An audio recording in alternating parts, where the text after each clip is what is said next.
Olá pessoal, estamos iniciando mais uma aula da matéria de eletrônica e na aula passada nós encerramos a parte de diodo Zener, né? Estudamos os projetos com diodo Zener, né? E anteriormente falamos também dos circuitos em série, circuito misto utilizando diodo Zener, enfim. O objetivo das aulas anteriores foi de ensinar para você a respeito desse importante componente. Nas aulas anteriores ainda, né, nós falamos de LED, falamos do diodo comum e nós abordamos aí principalmente os circuitos utilizando corrente contínua.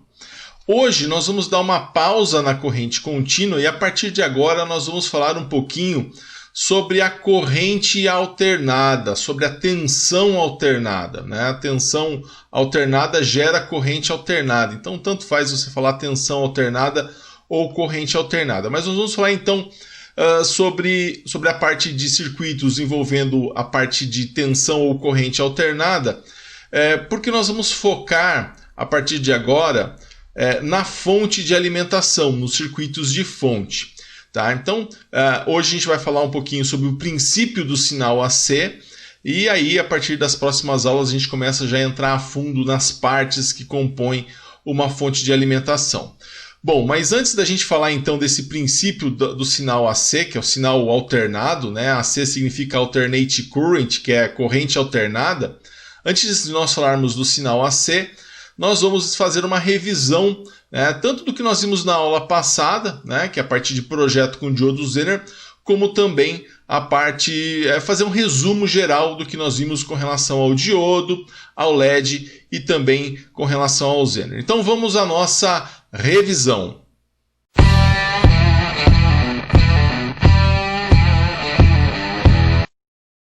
Então nós vamos iniciar essa nossa revisão revendo aí a questão do projeto com Zener, do projeto utilizando diodo Zener. Nós vimos na aula passada, nas aulas anteriores inclusive, que o diodo Zener ele possui alguns parâmetros, né, como a tensão direta, né, que é a queda de tensão quando o diodo Zener está polarizado diretamente. Embora nós não utilizamos o diodo Zener polarizado diretamente, ele possui funções de regulação de tensão, e essa função de regulação de tensão você consegue utilizar essa propriedade apenas polarizando o diodo Zener reversamente. Então nós não vamos utilizar o diodo Zener polarizado diretamente, mas um dos parâmetros dele é a tensão direta, e essa tensão direta é de 0,7 volts. Nós vimos também, né, que nós temos a tensão de Zener, né, que é o VZ, que é a tensão de ruptura. Né? Essa tensão de ruptura ela vai variar aí, de acordo com uma tabela. Nós estudamos essa tabela, nós vimos essa tabela aqui, e ela vai poder variar de 3,6 volts até 100 volts, né, o valor da tensão de Zener, de acordo com o código que nós escolhemos. Então, a tensão de Zener ela vai ter a propriedade de justamente ser essa tensão de ruptura. É a partir de quantos volts que você aplica no diodo Zener que ele começa a conduzir mesmo polarizado reversamente. Então, isso aqui é mediante um código na nossa tabela. Nós vimos também que você tem um IZ máximo, e aí na parte de projeto, onde a gente utiliza mais, né, é o IZ máximo, que é a máxima corrente que o Zener suporta. Se eu ultrapasso esse Z máximo, o Zener ele pode queimar, né, ou se danificar. E aí esse Z máximo nós encontramos aqui, ó, na tabela também, nessa última coluna. Esses valores aqui eles são dados em miliampere. Então esse Z máximo ele consta na própria tabela, né, nessa tabela onde nós temos as informações a respeito de cada código do diodo Zener. Então cada código vai ter um IZ máximo diferente, né? Vai ser não é como o LED, né, que ele tem lá, você especifica lá, a máxima corrente no LED comum, né, do LED de sinal é de 20 mA. Não, no Zener a máxima corrente que pode passar por ele vai depender do código dele, e a gente observa isso na tabela. Aí nós temos lá o IZ mínimo, né? Olhando aqui o IZ mínimo, que é a mínima corrente que precisa passar pelo Zener para que ele possa regular a tensão. Então eu preciso de uma mínima corrente passando pelo diodo Zener para que ele possa regular a tensão, senão ele não vai funcionar, senão ele não vai ter esse aspecto de regulador de tensão. E essa informação do IZ mínimo, ela não consta na tabela, né? Porém, a gente consegue, a partir do IZ máximo, achar o valor do IZ mínimo, que é fazer o IZ max, né? O IZ máximo dividido por 10. Então, o IZ mínimo é a 10ª parte do IZ máximo. É o IZ máximo dividido por 10. Então, se tem um diodo que tem o IZ máximo de 100 mA, o IZ mínimo dele vai ser 100 mA dividido por 10, igual a 10 mA. Então, a gente acha o valor do IZ mínimo observando aí o valor do IZ máximo. E aí nós temos a tabela, né, como nós vimos. Então, aqui eu tenho a tensão de Zener, aqui eu tenho a tensão, a corrente máxima de Zener, e a gente calcula o IZ mínimo pegando esse valor do IZ máximo e dividindo por 10. Bom, que é através justamente dessa fórmula. Bom, a parte de projetos de Zener, né, como nós vimos, a importância dela é justamente a aplicação prática do diodo Zener, né, que foi o que nós estudamos na aula passada. E como que nós vamos ter essa aplicação prática, né? Vamos imaginar que você tem aqui uma fonte, né, onde você quer alimentar algo, né, e esse algo, algo que precisa ser alimentado com 12 volts e vai consumir uma corrente de 100 mA. Então, você tem aqui, a gente vai chamar, como eu não quero especificar, né, eu vou chamar isso de carga. Carga é alguma coisa que eu quero alimentar, é alguma coisa que eu quero fornecer tensão para que ela funcione. Essa carga pode ser um motor, pode ser um equipamento, pode ser qualquer coisa que eu precise alimentar. Nesse caso aqui, ela precisa ser alimentada com 12 volts. E a informação aqui é que ela consome uma corrente de 100 mA. Então, quando eu faço isso, alimento com 12 volts certinho, o que acontece? Vai passar por ela uma corrente de 100 mA. E nós dizemos que ela está puxando uma corrente de 100 mA. Então, dessa forma, vamos imaginar que eu tenho essa mesma carga, essa mesma situação, mas a minha fonte não é de 12 volts, é uma fonte maior, é uma fonte de 17 volts. Ora, se é uma fonte de 17 volts, se é uma fonte maior, se eu fizer essa conexão, né, direto, eu vou queimar essa carga, porque ela tem que ser alimentada com 12. E aí que vai o uso do diodo Zener, como nós vimos na aula passada, em termos de projeto, onde a gente vai escolher um Zener de 12 volts. Né? Vamos colocar aqui um Zener de 12 volts. Esse Zener de 12 volts, escolhendo esse Zener, né, nós vamos verificar que ele é justamente esse 1N4742, ó, ele é um Zener de 12 volts, né, porque ele tem o VZ de 12 volts, então a gente escolhe esse 1N4742, e a partir da escolha desse 1N4742, né, ele vai conseguir fornecer para a minha carga, né, os 12 volts que eu preciso. Então eu ligo aqui, né, e eu vou ter 12 volts no meu Zener. Como a minha carga vai estar em paralela, eu também vou ter 12 volts. Só que aí nós vimos que a importância desse resistor que a gente coloca em série com esse circuito, né? Porque se eu tenho 17 volts na fonte, vou ter 12 volts no Zener, 12 volts na minha carga, para onde vão os outros 5? Né? Esses outros 5 vão ficar aqui em cima desse resistor. Então esse resistor, né, que a gente chama de RS, é o resistor em série, uma das funções dele é para ficar com a tensão que sobra da fonte. E aí, independente do valor dele, ele vai ficar com o valor que sobra da fonte. Aí a questão é da corrente. Aí, para você determinar a corrente no circuito, aí você vai precisar, então, especificar o valor desse resistor. Então, uma vez que eu sei que aqui eu tenho 5 volts, então agora eu vou me preocupar com as correntes, né? Porque essa corrente, como eu falei, justamente é o que vai determinar o valor dessa resistência, desse resistor aqui. Então eu sei o seguinte, né? Que essa carga ela vai puxar uma corrente de 100 mA. Se ela vai puxar uma corrente de 100 mA, eu vou observar o meu diodo Zener, estou usando lá um N4742, e eu vou me preocupar agora, uma vez que eu sei essa corrente na carga, eu vou escolher aqui uma corrente para o meu diodo Zener. Para quê? A partir daí eu sei que a soma das duas correntes vai ser a corrente que vai passar por esse resistor. Então, pessoal, dessa forma eu vou observar aqui nessa minha tabela, que é um N4742, porque eu preciso de um Zener de 12 volts, e vou observar aqui, ó, que eu tenho desse meu diodo escolhido, eu tenho lá que escolher a minha corrente no diodo. Só que essa corrente no diodo que eu vou escolher aqui então, essa corrente no diodo ela vai ser escolhida a partir do meu IZ máximo. Aqui eu tenho a minha coluna do IZ máximo e eu vejo aqui que o IZ máximo do N4742 é de 76 mA. Então eu vou calcular o IZ mínimo dele, né? Eu sei que o IZ mínimo é o IZ máximo dividido por 10. Nessa conta eu tenho o IZ máximo dividido por 10 igual a 76 mA, dividido por 10 dá 7,6 mA. Então a minha conclusão aqui é que o meu IZ máximo, a corrente no Zener, não pode passar de 76 mA, e a corrente no Zener tem que ser maior do que 7,6 mA. Então ela tem que estar nessa faixa aqui. Bom, aí cabe a mim fazer uma escolha de uma corrente que eu quero que passe pelo diodo Zener, desde que seja maior que 7,6 e 76 mA. Eu posso fazer essa escolha. Na aula passada, nós estávamos utilizando em alguns exemplos, né, até para que a gente possa fazer o mesmo exercício, a gente estava escolhendo 50% do IZ máximo. Mas esse valor não é um valor que tem que ser exatamente 50% do IZ máximo. Você pode escolher qualquer valor entre o IZ mínimo e o IZ máximo. Então, olha, aqui na nossa escolha, né, entre 7,6 e 76 mA, nesse caso aqui eu vou escolher 50 mA. É um número redondo, é um número que está bem aí nessa faixa, então eu escolhi 50 mA como corrente de Zener. Então eu volto aqui no meu circuito e vou aplicar aqui a minha escolha, que é uma corrente que passe pelo Zener de 50 mA.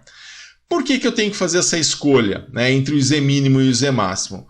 Porque agora eu vou calcular qual que é o meu IRS, a corrente que vai passar por esse resistor. E eu sei que essa corrente ela vai chegar nesse nó aqui e ela vai se dividir uma parte para o Zener, ou seja, 50 mA para o Zener, e uma parte aqui para a minha carga, ou seja, 100 mA para a minha carga. Vamos imaginar que isso aqui seja uma rua, né? As ruas de um bairro. Eu estou vindo aqui, com quantos carros eu estou chegando nesse ponto aqui, sendo que eu sei que vieram 50 carros para cá e 100 para cá. Quer dizer, eu sei que esses carros eles se dividiram, né, fazendo uma analogia aí com o carro. Então eu sei que aqui eu estou chegando com justamente 150, né? Vou fazer o quê? Esses 50 mA mais esses 100 mA, que é justamente para eu achar aqui o meu IR. Então eu tenho que vir com 150 mA para que aqui ele se divida e venha 50 para o Zener e 100 mA aqui para a minha carga. Então o meu IR, né, vai ser o quê? Os 50 mA, como está aqui, mais 100 mA, como está aqui. Então o meu IR vai ser de 150 mA.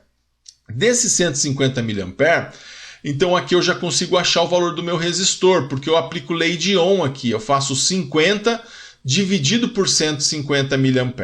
Como eu não posso trabalhar com 150 mA, né, eu vou fazer o quê? 5 dividido por 150. Esse mili é 10 a menos 3. Então 5 dividido por 150 mA. Isso vai ser igual então a um resistor de 33,33 ohms, né, que é o valor então do nosso resistor, do nosso RS. Então, dessa forma, pessoal, a gente consegue achar o valor desse resistor para que passe uma corrente de 150 mA para cá, para que vá 100 mA para a carga, porque é dado do exercício, né? É dado do projeto, eu estou falando que essa carga consome uma corrente de 100 mA, e aí vai sobrar 50 mA para o diodo Zener. Então, dado essa informação, a gente consegue então especificar tudo, né? Desde o valor do diodo Zener, desde o valor desse resistor, enfim, fazer todas as especificações. Nós vimos também na aula passada que para você trabalhar com o diodo Zener, você tem vantagens, mas também você tem desvantagens. Vamos só rever essas vantagens e essas desvantagens. Nós vimos que a vantagem é que ele é um componente pequeno e barato, ou seja, ele custa na ordem de centavos. Então, você vai ter lá 20 centavos, 30 centavos é o custo de um diodo Zener. Então, por essa vantagem, ele passa a ser a opção número 1 quando você precisa regular tensão. Só que ele vai ter ali um ponto que você não vai conseguir utilizar ele, que é o que nós vamos tratar então como a desvantagem. A desvantagem dele é que ele necessita de uma boa escolha de um resistor que vai ficar em série, porque a corrente no Zener tem que estar entre o IZ máximo e o IZ mínimo. Mas isso não chega a ser impeditivo, tá? Isso não chega a ser empecilho para você usar o Zener. Mas o que vai definir se você pode usar o Zener ou não é o fato de que ele só pode ser usado com uma carga permanente, tá? E o que é uma carga permanente? Então eu tenho aqui, no exemplo que nós vimos, tá? Eu tenho aqui essa carga de 12 volts que vai consumir 100 mA. Então eu vou chegar aqui com 150 mili, né? Vai vir 50 para cá e ele vai sobrar os 100 mA para minha carga. Beleza, está alimentado, vou ter os 12 volts, está funcionando. Essa carga permanente significa que ela não pode ser tirada do circuito, ou seja, o Zener não pode funcionar sem essa carga estar em paralela com ele, porque senão nós vamos ter problemas, né? E qual o problema que nós vamos ter, por exemplo, se eu pegar essa mesma carga e retirar ela do circuito, né? Se eu pegar essa carga aqui e desconectar aqui do circuito, ou seja, se ela não for uma carga permanente, ó, tirei ela. Se eu tirei ela, eu não vou estar mais consumindo corrente porque o circuito aqui está aberto. Mas eu vou continuar com os 150 mA, porque 5 dividido por 33 é 150. Vou continuar com os 5 volts aqui, porque eu continuo tendo uma queda de 12 volts no Zener. Então, 5 dividido por 33 me dá uma corrente de 150 mA e essa corrente só tem um caminho a percorrer, porque agora o circuito virou série, né? O resistor em série com o Zener. E aí vai passar os 150 mA pelo Zener. E como nós acabamos de ver, né? Pela tabela, né? A máxima corrente que poderia passar pelo Zener seria de 76 mA. Então, nesse caso, infelizmente, o nosso Zener ele vai queimar. Tá? Então, olha só, o simples fato de eu ter tirado essa carga, o circuito estava funcionando legalzinho aqui, ó, com a minha carga, 100 mA, 12 volts, está funcionando. O simples fato de eu remover essa carga, eu fiz então com que o Zener queimasse. A hora que eu voltar essa carga, né, para usar novamente, eu não vou ter mais Zener, porque ele queimou, ele abriu.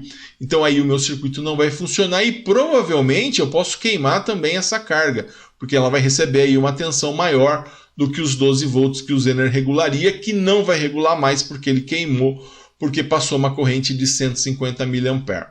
Então a gente percebe que na eletrônica a gente tem certas responsabilidades com o dimensionamento. Então é importante que você realmente entenda bem, né, aquilo que você está fazendo, porque as suas ações, né, podem realmente provocar danos elétricos aí aos equipamentos. Então tá aí a vantagem e a desvantagem. Então vantagem é um componente barato, pequeno, ocupa pouco espaço nas placas, enfim, é um componente tranquilo de se lidar, é fácil de achar, enfim, diodo Zener ele tem essa grande vantagem. A desvantagem é que ele só serve para ser usado quando a sua carga for fixa. Então, por exemplo, imagina que a sua carga é um celular, onde você vai carregar esse celular. Já não dá, porque você vai carregar o celular, e aí se você tira o celular, aí você queima então o seu circuito ali que está regulando tensão através do Zener. Então já não dá. Agora, para circuitos onde você quer manter sempre a tensão e a sua você não corre o risco da sua carga ser desconectada do circuito, então você pode manter o diodo Zener. Certo? Bom, pessoal, eu deixei aqui uma lista, né, para você fazer a validação da sua presença, né? Na verdade é um exercício para fazer a validação da sua presença na aula passada. Vamos fazer a correção? Olha, eu falava o seguinte, porque eu tenho lá uma fonte, né, de 18 volts, ela deve ter sua tensão reduzida para 10 volts para alimentar uma carga que consome uma corrente de 700 mA. Então eu estou pedindo aqui, né, desenhe o circuito e dimensione os componentes para que ele funcione corretamente. Então calcule os componentes de forma que o diodo Zener tenha 50% do seu valor de Izemax. Então aqui eu estou pedindo que a corrente no diodo Zener seja 50% do Izemáximo. Por que eu estou adotando esse 50%? Para que na hora de resolver eu utilize o mesmo valor que você. 50% do Izemáximo deixa essa corrente entre o Iz mínimo e o Izemáximo. Então, se eu deixasse em aberto para que você fizesse o exercício, né, o que iria acontecer? Cada um teria uma resposta diferente, porque um iria escolher uma determinada corrente, outro ia escolher o valor da outra corrente, porque eu ia deixar livre para a sua escolha. Mas para que a gente possa corrigir esse exercício, então eu fixei que ele tenha que ter o 50% do IZMax. Então vamos à resolução desse caso, né? Então tenho aqui 18 volts, uma carga de 10 volts, 700 mA. Vou colocar aqui um Zener de 10 volts, né? Na hora que eu coloco um Zener de 10 volts, eu vou escolher um diodo Zener. Esse diodo Zener que eu vou escolher é esse daqui, ó. Vou dar uma olhada na tabela, ó. O Zener que tem um VZ de 10 volts é um N4740. Então escolhi ele, um N4740, está escolhido o meu diodo Zener. E aí, né, uma vez que eu escolhi ele, eu sei que a tensão, né, que eu vou ter sobre ele vai ser de 10 volts. Como eu coloquei ele em paralelo com a minha carga, na minha carga eu também vou ter 10 volts. Né? Então aí eu vou ter 10 volts na carga, que é o que eu preciso. E aí eu vou precisar de um resistorzinho em série para ficar com o restante, né? Para ficar com os outros 8 volts. E aí, pessoal, eu sei que essa carga vai consumir 700 mA. E aí eu vou, então, né, olhar aqui na minha tabela, né, para escolher a corrente que vai passar pelo diodo. Então, olhando aqui na minha tabela, né, eu escolhi lá um N4740. Essa corrente aqui, o ID, né, vou também fazer a escolha dela, né? Então vou escolher baseado o quê? Também nas informações da tabela. Olhando aqui o N4740, eu vejo que o meu IZ máximo é de 91 mA. Ó, essa última coluna aqui, ó, 91 mA. Então, eu sei que o meu IZ máximo é 91 mA. Vou escolher o meu IZ mínimo. Meu IZ mínimo vai ser o quê? O meu IZ máximo dividido por 10, de acordo com essa fórmula.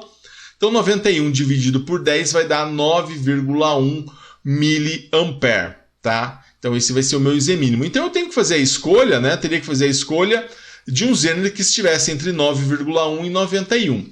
A regra que nós usamos, nós combinamos aqui do exercício, é que ele tenha 50% do IZ máximo. Né? Você concorda que 50% do IZ máximo vai cair dentro do IZ mínimo e IZ máximo. Então, olha, fazendo esse cálculo, eu vou ter o quê? 91, né, que é o meu IZ máximo, dividido por 2, né, que é 50%. Então, ela vai ser de 45,5 mA. Eu até coloquei aqui para que você realmente veja. Ele é maior do que 9,1 mA e ele é menor do que 91 mA. Então, ele é maior que 9,1 e menor do que 91 mA. Então, esse é o IZ máximo que nós vamos... É o valor, né, da corrente de Zener que nós vamos utilizar. Tá? Então, nós vamos usar então, um IZ de 45 mA. Então, aqui, ó, vou colocar esses... Aliás, 45,5 mA. Vou colocar os 45,5 mA. Eu sei que pelo resistor, né, aqui o meu IRS vai passar uma corrente que vai ser quem? A minha corrente no Zener mais a corrente na minha carga, que vai ser 45,5 mA mais 700 mA. Então isso vai me dar 745,5 mA, que é essa corrente aqui, a corrente que vai passar nesse resistor. Então eu vou fazer o quê? O meu RS, né, vou calcular ele fazendo o quê? Fazendo 8 volts, né, dividido por 745,5 mA. Fazendo essa conta, né, aliás, 745,5 mA é 745,5, como é mili, é vezes 10 a menos 3. Então, 8 dividido por 745,5 vezes 10 a menos 3 vai ser, então, igual a 10,73 ohms. Tá? Então, esse é o valor do meu resistor, que eu vou colocar aqui, então, que eu teria que dimensionar. Então, está aqui o circuito, né? Então, está dimensionado o meu circuito, o meu resistor é 10,76 e também nós fizemos a escolha do diodo Zener, né? O diodo Zener que nós escolhemos, ele é esse daqui, ó. Ele é um N4740. Deixa eu mostrar para vocês, está aqui, ó, um N4740. Então, o Zener um N4740, né? Esse é o Zener escolhido. Além do nosso resistor, que é o de 10,73 ohms, né? esse é o resistor, e o circuitinho fica assim. Então você, como técnico, né, você tem que saber fazer os dimensionamentos aí do circuito, né, os dimensionamentos ali utilizando o diodo Zener. Certo? Bom, eu gostaria agora também, pessoal, de mostrar para vocês uma tabela, né? Essa tabela também foi enviada, foi colocada na nossa plataforma e também foi enviado para você por WhatsApp. É uma tabela que ela faz aí um resumo, né? Para a gente poder fazer aí um fechamento geral aí do diodo, do LED e também do diodo Zener. Tá? Então deixa eu colocar aqui para vocês essa tabela, ó. Essa tabela aqui, ó. Tá aqui a tabela. Essa tabela, pessoal, ela vai trazer aí algumas características. Então você tem lá a função, você tem lá o símbolo, né? O material, a polarização, como ele se comporta em relação à polarização direta, com relação à polarização reversa, a mínima corrente, a máxima corrente e a polarização, como é a polarização comum dele. Então vamos falar aqui do diodo, né? Nessa nossa revisão. Então o diodo, a função dele, diretamente você conduz corrente, reversamente ele não conduz corrente. Essa é a função do diodo. Já a função do LED é o quê? O alto brilho é iluminar e o LED de sinal é indicar que alguma coisa, algo está ligado, né? Então, para isso que serve o LED de alto brilho. Já no Zener, né, o objetivo do Zener é regular a tensão. Então, o Zener ele é justamente um regulador de tensão. Então, está aqui a função, né, do diodo, do LED e do Zener. Agora, o símbolo. Esse é o símbolo do diodo, esse é o símbolo do LED, né, com as duas setinhas saindo, e o símbolo do Zener com esse Z ao contrário. O material do diodo é o silício, né? Embora exista o germânio, mas ele não é usado para essa aplicação, né? de conduzir corrente quando polarizado diretamente e não conduzir quando estiver reversamente. O LED, né? A base dele é o arseneto de galho, né? O material dele é o arseneto de galho. E o Zener também é feito de silício, porém modificado para que ele tenha uma tensão de barreira, uma tensão de ruptura menor, né, do que o diodo comum. Polarizado diretamente, o diodo tem queda de 0,7, o LED de 2 volts e o Zener 0,7, porque ele é de silício, mas a gente não usa ele polarizado diretamente. Polarizado reversamente, nós consideramos o diodo aberto, porque ele até tem uma tensão de Zener, mas ela é muito alta, a gente não atinge essa tensão de Zener. O LED ele é aberto, ele não acende, e o Zener, né, ele vai ter aí uma tensão de 3,6 volts a 100 volts, dependendo então da tabela, né, ele polarizado reversamente, que é o uso dele. Já o diodo, né, com relação à mínima corrente, a corrente mínima, é próxima a zero. Já o LED, a mínima corrente que você tem que passar por ele é de 10 mA. E no Zener, a mínima corrente que tem que passar pelo Zener é o IZ máximo dividido por 10. Aqui no diodo, né, você tem lá a máxima corrente que pode passar pelo diodo. Olha como é alta essa máxima corrente. Ó. Na família 40XX, nós vamos ver melhor mais para frente essas famílias de diodo, quando a gente estiver estudando fonte. Mas na família 40XX é de 1 A, é a máxima corrente que o diodo suporta. Já na família 54XX, ela chega a 3 A. E existem famílias também que suportam 5 A, então é uma corrente muito alta que o diodo suporta. Já o LED, a máxima corrente, no caso o LED de sinal, 20 mA. E o Zener você tem lá o IZ máximo que você olha na tabela. A polarização comum para o diodo, 95% dos circuitos ele é utilizado em circuitos AC, ou seja, de corrente alternada. Já o LED, a polarização comum dele é polarizado diretamente. Não faz sentido você usar um LED reversamente porque ele não vai acender. Já o diodo Zener, a polarização dele é reversa. Tá? Então ele não faz sentido você usar ele polarizado diretamente. Então por isso que a gente utiliza o LED polarizado diretamente.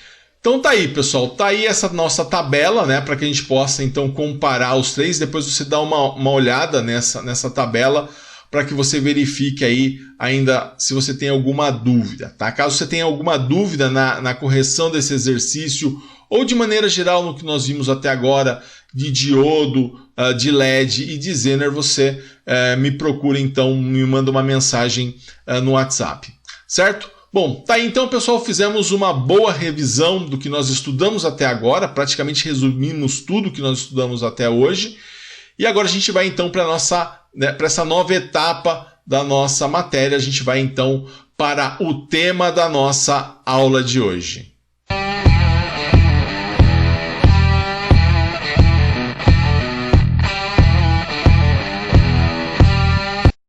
Muito bem, então, pessoal, falando sobre o tema da nossa aula de hoje, já vou colocando na sua tela, nós falaremos então sobre sinal AC, né, e também os princípios de uma fonte de alimentação. Mas nesse primeiro momento eu quero me deter ao princípio do sinal AC. Então, como eu falei na revisão, né, o sinal AC, AC significa Alternate Current. Então, quando nós falamos de AC, nós estamos falando de um sinal alternado, de tensão alternada, tá?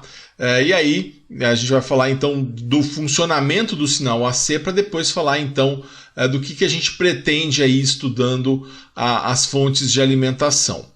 Bom, antes, né, falar dos tipos de tensão. Então, basicamente nós temos lá a tensão contínua, né? Como que é a tensão contínua? Ela tem esse formato. Aqui a gente está analisando a tensão contínua, que a gente tem no nosso eixo Y, a tensão, e aqui no nosso eixo X nós temos o tempo. Quando eu falo que uma tensão ela é de 12 volts e é uma tensão contínua, eu estou dizendo o seguinte: ao longo do tempo, ela vai estar continuamente em 12 volts. Isso aqui seria um gráfico, né? Ou nós estudamos lá logo no começo, né, na revisão de matemática, a parte de gráfico. Então, nesse gráfico, eu tenho lá então eixo Y, eixo X, e eu vou ter sempre 12 volts. Para qualquer ponto do X, eu vou sempre encontrar 12 volts aqui no meu eixo Y. Então, que é o gráfico justamente da tensão. Então, tensão contínua é isso. O tempo todo eu tenho um valor de tensão. Então, quando eu falo que essa fonte aqui ela é de 12 volts, então eu tenho uma corrente contínua. Eu sei que corrente é movimento dos elétrons, né? Esse corrente é movimento dos elétrons. Então o que eu vou ter aqui? A corrente ela sai do polo positivo e vai até o polo negativo, sempre continuamente em um sentido, né? Nós até brincávamos lá, né, com a questão o exemplo lá dos alunos do cachorro, né?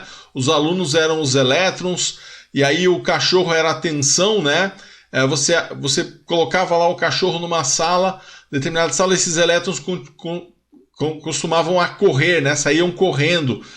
E aí eles correndo significava o movimento dos elétrons, que seria a corrente elétrica. Então a tensão contínua, você tem esse movimento dos elétrons somente em um sentido, ou seja, você tem o movimento dos alunos em direção à porta, por exemplo, sempre no mesmo sentido. Então, na corrente contínua, nós temos essa característica da corrente sai do positivo e vai até o negativo, né, na nossa representação. Então, ela sai do mais da fonte e vai para o menos, e é um sinal contínuo, sempre no mesmo sentido. Tá? De repente não precisa nem ter a mesma intensidade. Para ser contínua, basta ter o mesmo sentido. Então, se vai do mais para o menos, se ela é só positiva aqui, então ela é uma tensão contínua. Agora, o valor da tensão, então, ele vai ser o mesmo, né, ao longo do tempo. É isso que vai determinar a tensão contínua.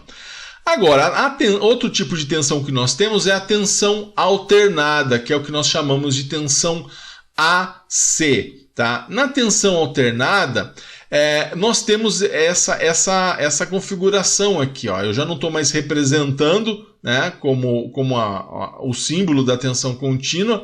Eu já estou representando aqui uma senoide, né? E aqui eu estou representando o quê? Que a corrente ela sai do positivo e vai para o negativo, por exemplo, né? Vai num sentido.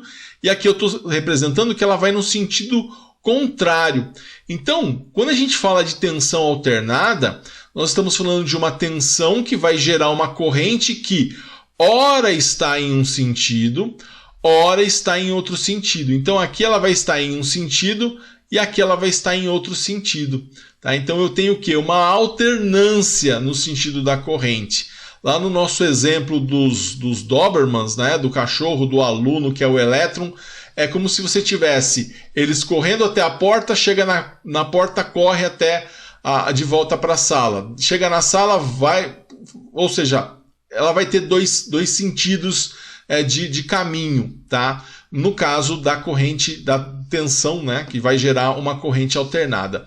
Então, pessoal, a tensão alternada, a gente representa ela através de uma senoide, tá? Esse aqui é o gráfico de uma senoide. Então, o que acontece? Tem uma parte dela que é positiva e tem uma parte dela que é negativa. Depois ele fica trocando. Aqui é positivo, aqui é negativo. Aqui é positivo, aqui é negativo. É como se eu trocasse a polaridade da fonte. É como se aqui a minha fonte fosse mais, menos. E aqui no meu semiciclo negativo é como se fosse menos, mais. E ele fica trocando de polaridade. Ele fica trocando.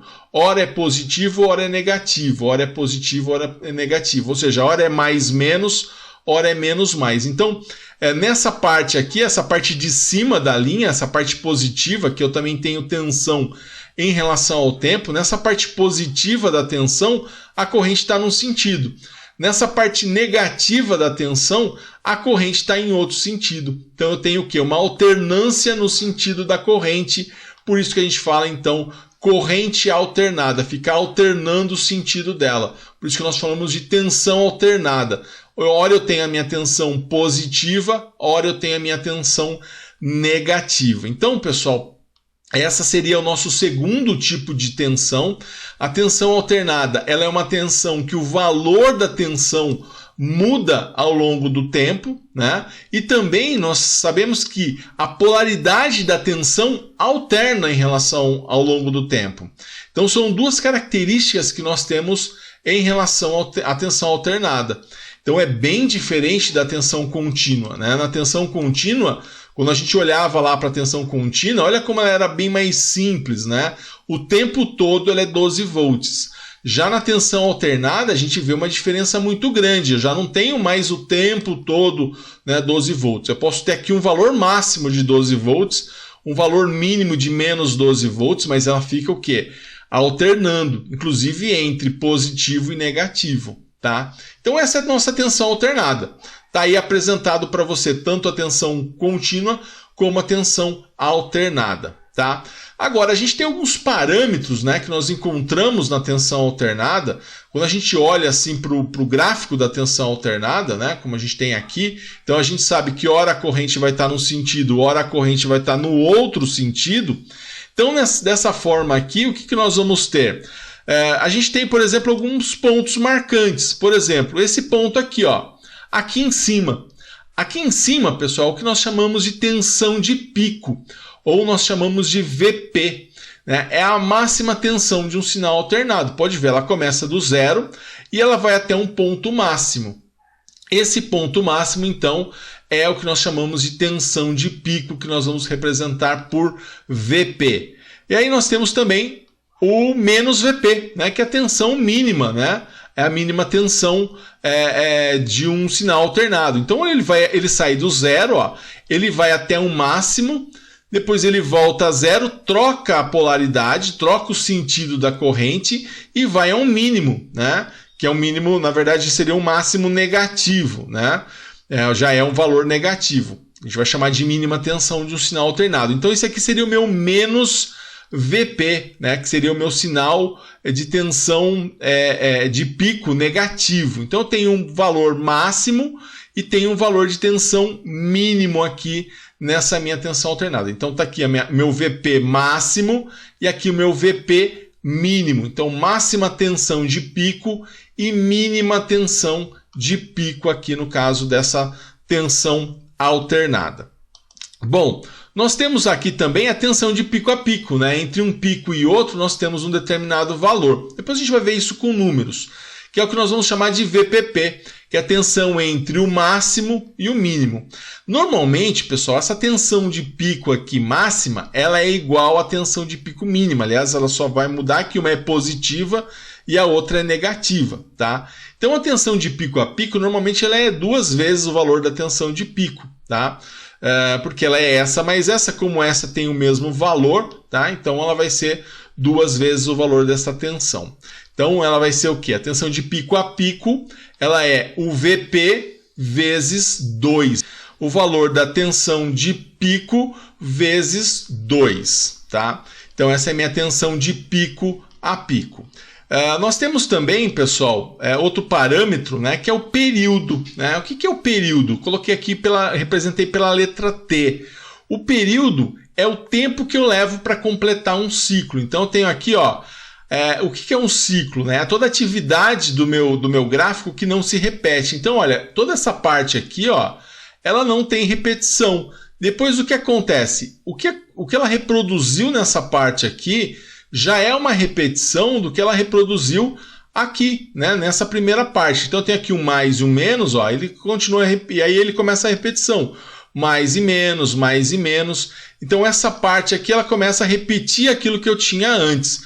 Então, isso é período, tá? O período é justamente esse tempo que eu levo, né? O período ele é dado em segundos, é o tempo que eu levo, né, que o meu sinal leva para completar um ciclo. Depois ele vai repetir esses ciclos, né? Então, aqui eu tenho, ó, 3 períodos. Então, tem um período aqui, outro período aqui, outro período aqui, porque ele começou a se repetir. Então tá aí, pessoal, falamos da tensão de pico, né? Máxima, tensão de pico mínima, tensão de pico a pico e também falamos do período, tá? Aliás, pessoal, para falar do período, né, a unidade do período, o período ele é dado em segundos. E juntamente com a unidade do período, a gente tem lá a unidade de frequência.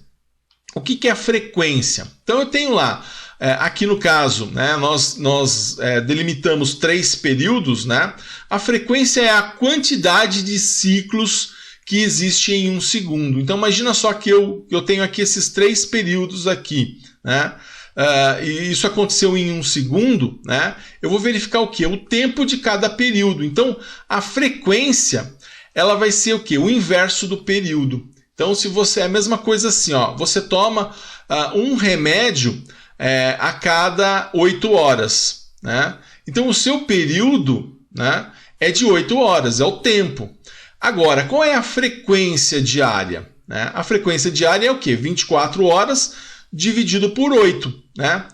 Então, você tem qual é a sua frequência? É de 3 vezes. Né? Então, a frequência, só que ela não vai ser por 24 horas, ela vai ser por segundo. Então, seria quantos ciclos, né, desse vão caber dentro de um segundo? Então, a gente pega lá, para a gente achar a frequência, a gente pega 1 e divide pelo valor do nosso período. A gente consegue, então, encontrar o valor da nossa frequência. Então, a frequência é 1 dividido pelo período. Então, dessa forma, né, a gente consegue achar o valor da frequência.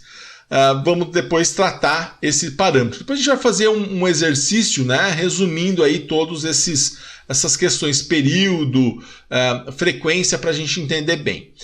Um ponto importante, né, é a tensão eficaz. Né? Esse talvez seja o ponto um pouco mais difícil da gente compreender na tensão alternada, porque a tensão eficaz ela não está aqui, ó. Você sabe que esse tempo aqui, o tempo entre esse ponto e esse é o período. Você sabe que esse ponto aqui é a tensão de pico. Você sabe que esse ponto é a tensão de pico negativa. Você sabe que esse ponto menos esse ponto é a tensão de pico a pico. Mas a tensão eficaz, pessoal, é a tensão equivalente à tensão contínua. Então imagina assim que a tensão alternada ela tem uma tensão que, em termos de transferência de energia para a carga, ela tem um valor de tensão que seria equivalente à tensão contínua. Então, a tensão eficaz é a tensão equivalente à tensão contínua em quantidade capaz de transferir potência para uma carga. Isso que nós chamamos de tensão eficaz. É uma forma que nós temos de comparar a tensão alternada com a tensão contínua. Porque você concorda, se eu for comparar a tensão de pico da minha tensão alternada com a minha tensão contínua, seria injusto e não retrataria a verdade. Por quê? A tensão de pico ela acontece uma vez só no ciclo, né? Ela acontece uma vez em cima e uma vez embaixo. Então ela vai acontecer aqui, aqui, aqui. E não é o valor que está retratando, né, essa média que eu tenho aqui. Então a tensão eficaz ela vai retratar o quanto que eu teria transferindo de energia para minha carga se essa aqui fosse uma tensão contínua.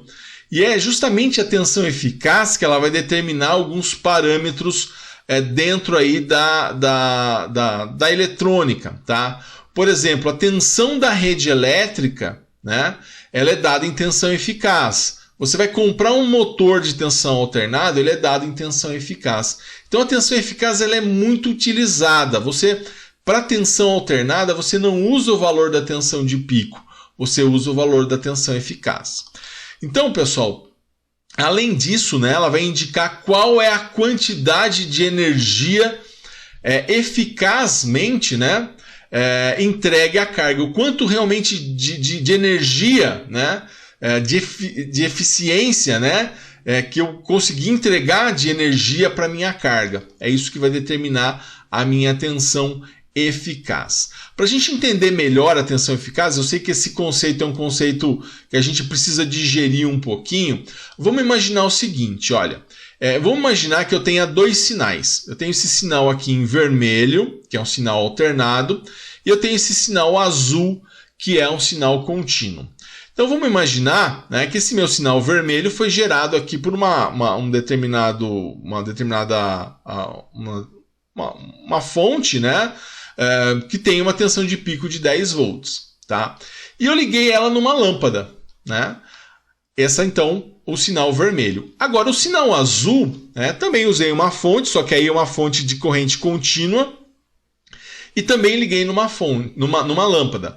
Então eu tenho aqui um gerador de tensão alternada com a tensão de pico de 10 volts. Né? Como que eu sei que é pico de 10 volts? Por causa do gráfico. Ó. Os dois, né? A contínua ela é continuamente 10 volts e aqui eu tive um pico de 10 volts.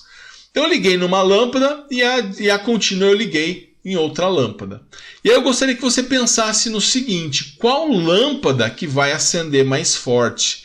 Ou seja, onde eu tive maior transferência de energia?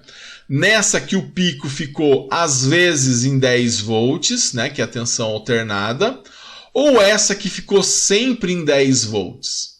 Então essa é a diferença, né, da tensão contínua, né, aqui sempre 10 volts e aqui um pico de 10 volts. Então qual lâmpada acenderá mais forte? Essa é a pergunta que eu faço para você, aluno que está assistindo esse vídeo. Qual é a lâmpada que vai acender mais forte? Bom, pense aí, tá? Porque a gente vai então desvendar esse mistério, né? Qual você já deve estar imaginando, você deve ter respondido aí, provavelmente, né? Uma dessas lâmpadas, provavelmente a lâmpada de tensão contínua, porque você deve estar olhando aqui e falando assim, olha, tá sempre 10 volts, né? Se tá sempre 10 volts, é muito mais do que essa que está de vez em quando 10 volts, tá? E aí vamos pensar, e está correto, tá? Tá correto o seu pensamento. Se a gente for pensar o seguinte, qual o valor eficaz da tensão alternada de 10 volts de pico? Ou seja, se eu quisesse comparar essa tensão aqui com essa tensão, o quanto que essa tensão então estaria mais baixa do que a minha tensão contínua?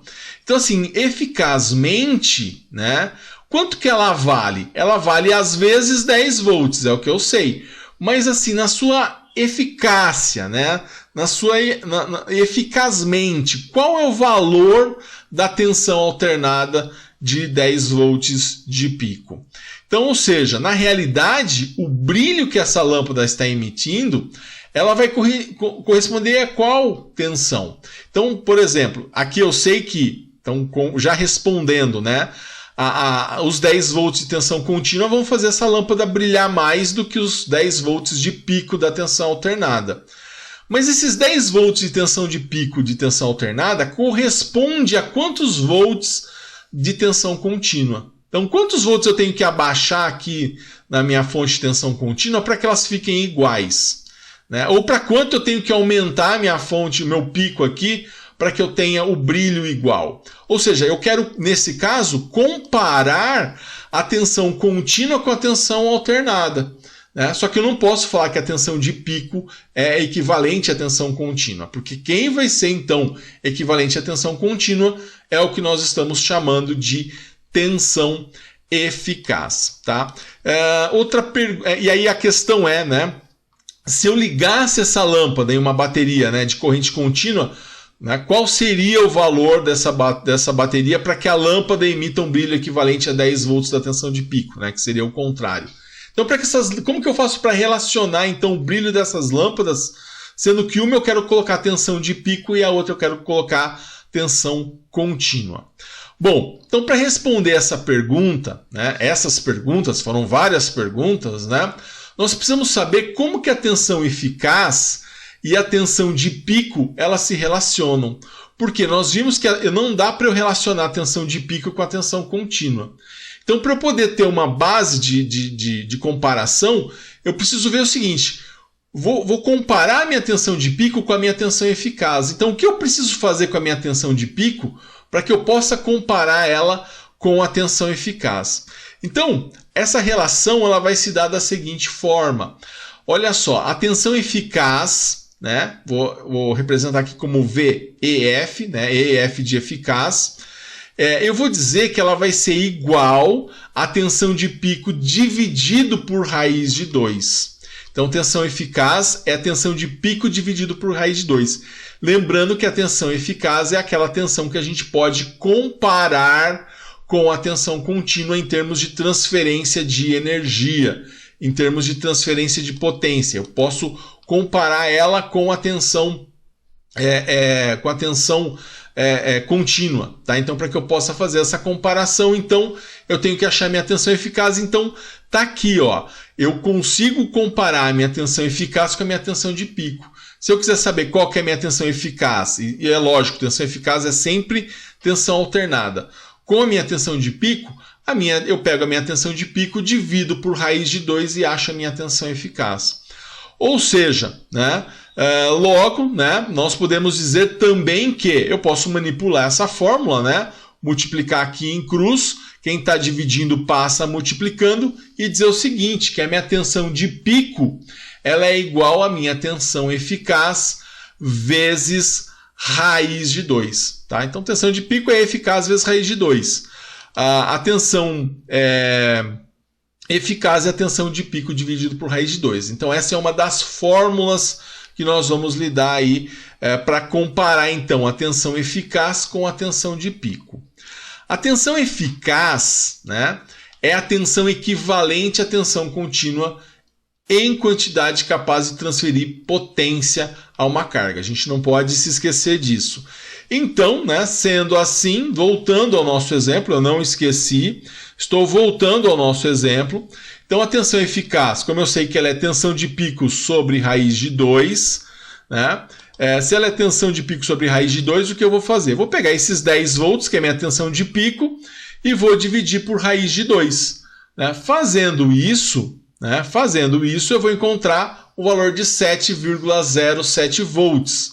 Então, a minha tensão eficaz aqui, na minha tensão alternada, ela tem um pico de 10 volts. Tá? Mas ela vai ter uma tensão eficaz de 7,07. Aí eu posso comparar, né? Ou seja, na realidade, o brilho que essa lâmpada do circuito AC, né, esse brilho aqui, é equivalente a uma fonte de 7,07 volts. Então, por isso que ela brilha menos. Então, é como se a fonte aqui, né, como se ela brilhasse como se ela brilhasse igual a uma fonte de corrente contínua, né, de tensão contínua de 7,07 volts. Então, aí eu posso comparar. A tensão eficaz eu posso comparar com a tensão contínua, certo? Saber a tensão eficaz, né, ela nos permite comparar a tensão alternada com a tensão contínua. Essa é a grande vantagem.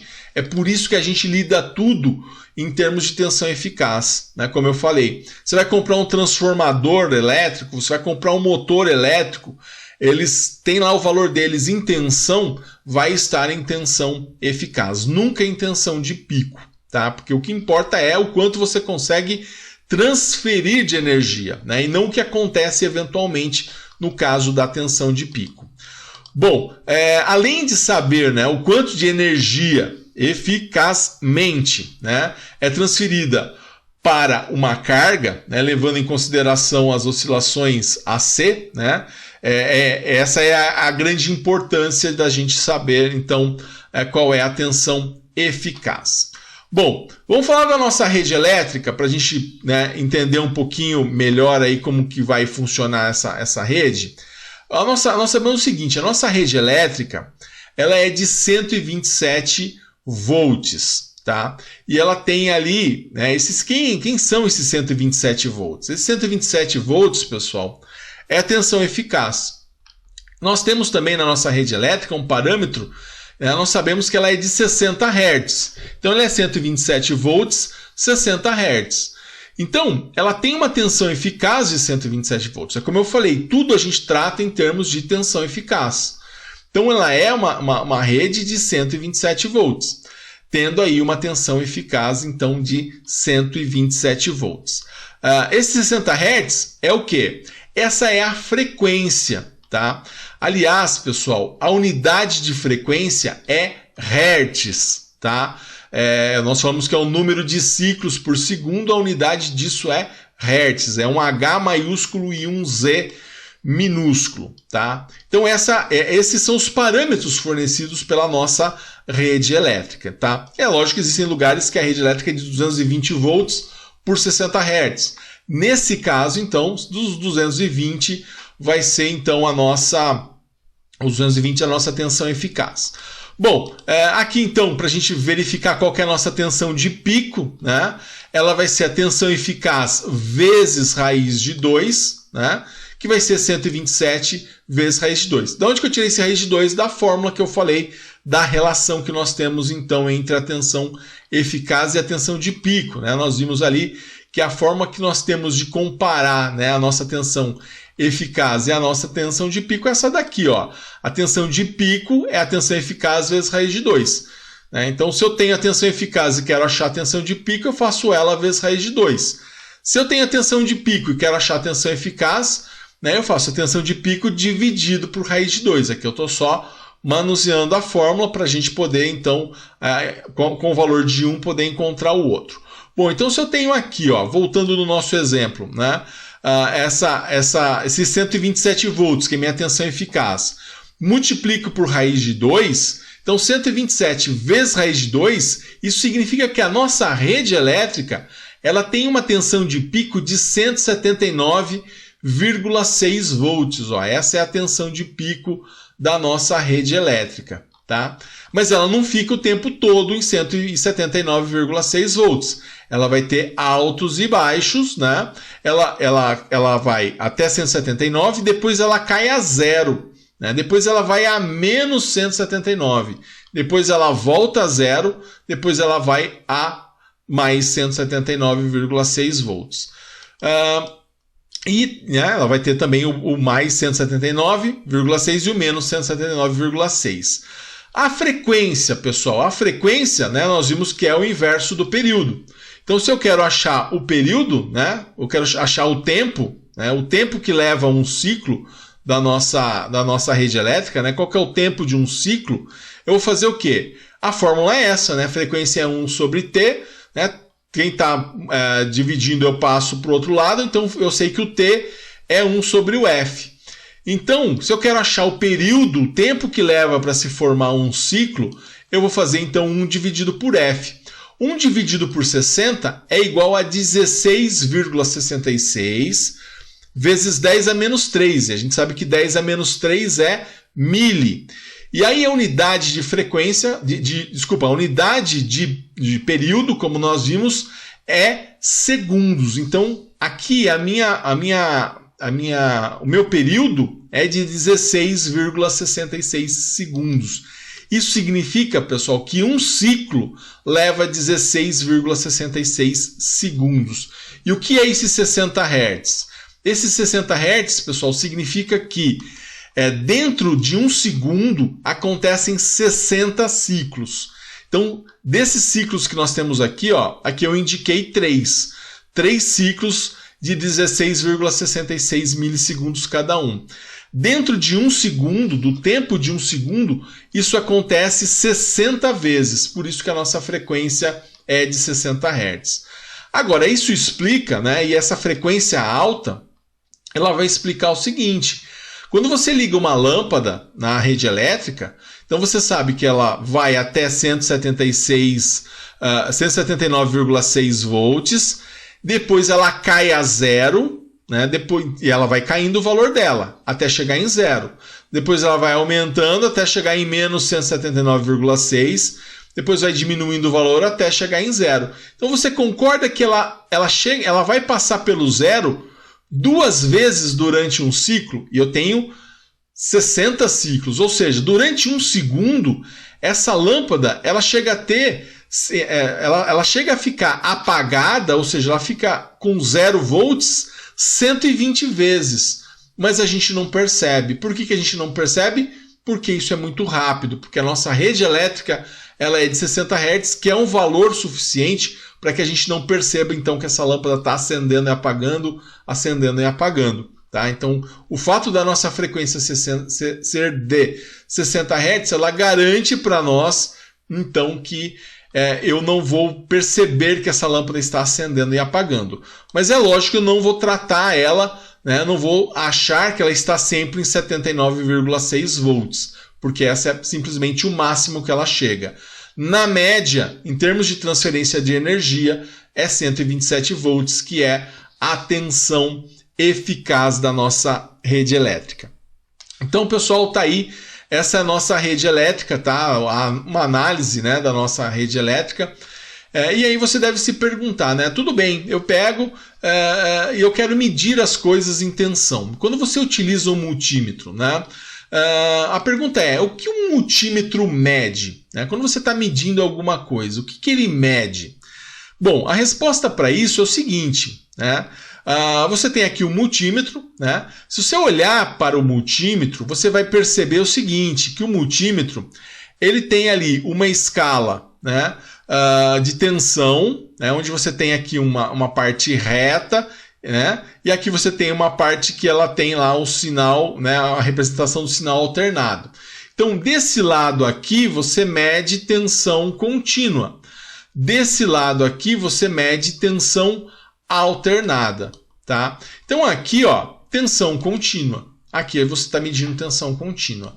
Já desse lado aqui, você está medindo o quê? Tensão alternada. Mas o quê? Tensão de pico, Porque você vai falar assim: professor, eu aprendi hoje que a tensão alternada, eu tenho nela a tensão de pico e a tensão eficaz. O que o multímetro mede quando eu coloco na escala de tensão alternada? Ele vai medir pico ou ele vai medir a tensão eficaz? Ele vai medir a tensão eficaz. É como eu falei, tudo é dado em tensão eficaz.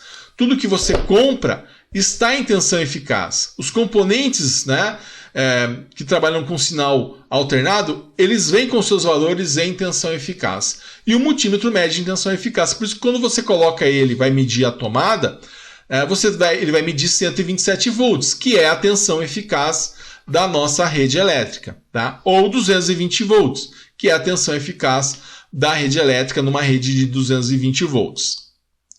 Como que eu faço para medir a tensão de pico? Bom, para medir a tensão de pico, a gente tem que usar um instrumento chamado de osciloscópio, porque aí a gente vem aqui e vê qual que é o máximo valor que nós temos nele, tá? Aí é possível, então, medir a tensão de pico. Bom, pessoal, para a gente poder praticar então um pouquinho, para a gente ver se a gente entendeu esse negócio de tensão de pico, tensão eficaz, como isso vai funcionar, qual é a dinâmica disso, nós vamos fazer então um exercício, tá? Vamos imaginar o seguinte, que um osciloscópio, ele mediu o sinal em um circuito cuja tensão eficaz é de 12 volts e 40 Hz. Então eu sei que a tensão eficaz é de 12 volts e 40 Hz é o que? A frequência, tá? Eu quero que você determine, então, olha, você determine a tensão de pico, né? A tensão de pico a pico, né? O VPP, e o período, tá? Eu quero fazer juntamente com vocês essas 3 determinações, tá? Então, esse osciloscópio ele mediu um sinal que tem tensão eficaz de 12 volts, frequência de 40 Hz. Então eu quero saber qual é a tensão de pico. Você tem lá a fórmula que relaciona a tensão eficaz que você tem e a tensão de pico. Tensão de pico a pico, você também tem a fórmula nesse vídeo. E o período você também tem a fórmula, né, que relaciona o período e a frequência. Então o que você vai fazer agora? Pausar o seu vídeo para resolver esse exercício. Pause o seu vídeo para fazer a resolução desse exercício. Eu volto na sequência com a correção. Mas tenta fazer porque é importante para que você realmente veja se você compreendeu o que a gente falou até agora.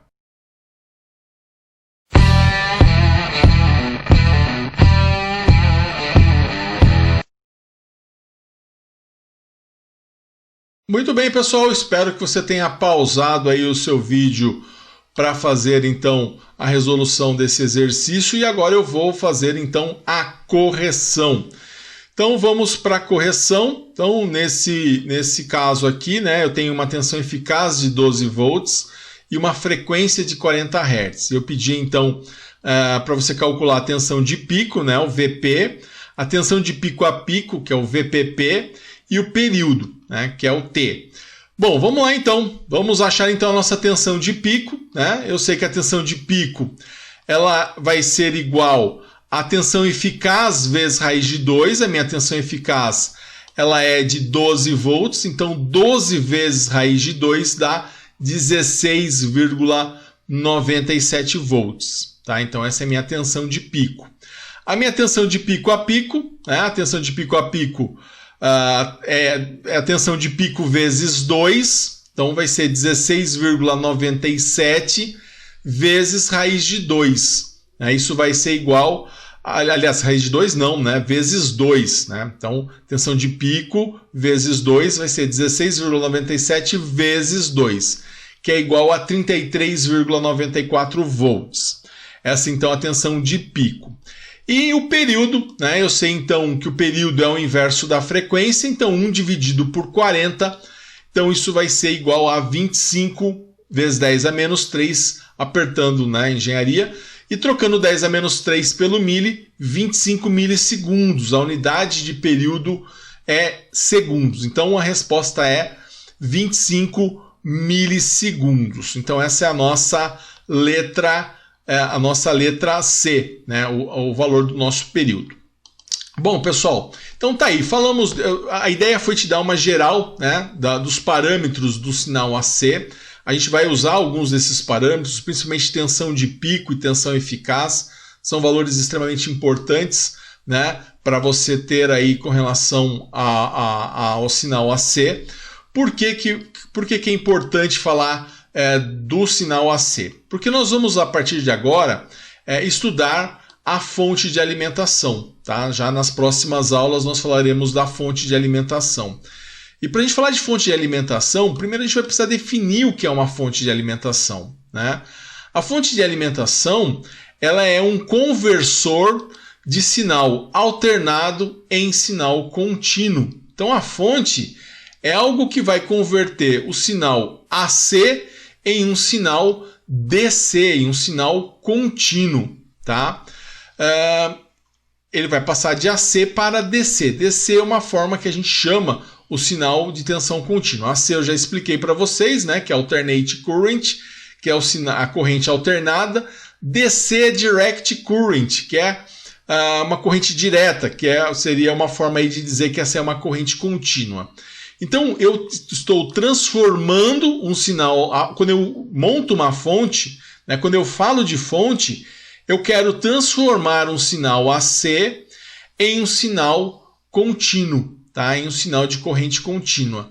Então, por isso que nós precisamos conhecer um pouco sobre o sinal alternado, porque se eu quero transformá-lo num sinal contínuo, então eu preciso conhecer bem esses parâmetros, porque a fonte ela faz isso, ela transforma de alternado para contínuo. E a grande questão, né, é que, por exemplo, a tomada, né, na tomada nós temos tensão alternada, né, com tensão eficaz de 127 volts, pico de 179,6 volts, como nós vimos. Então ali na rede elétrica nós temos tensão alternada. Só que todos os circuitos, praticamente, são poucos os circuitos que trabalham diretamente com a tensão alternada. Os circuitos, na sua grande maioria, dos equipamentos, você pega, por exemplo, televisão, você pega o computador, o notebook, o celular, né? Esses equipamentos, eles trabalham com tensão contínua.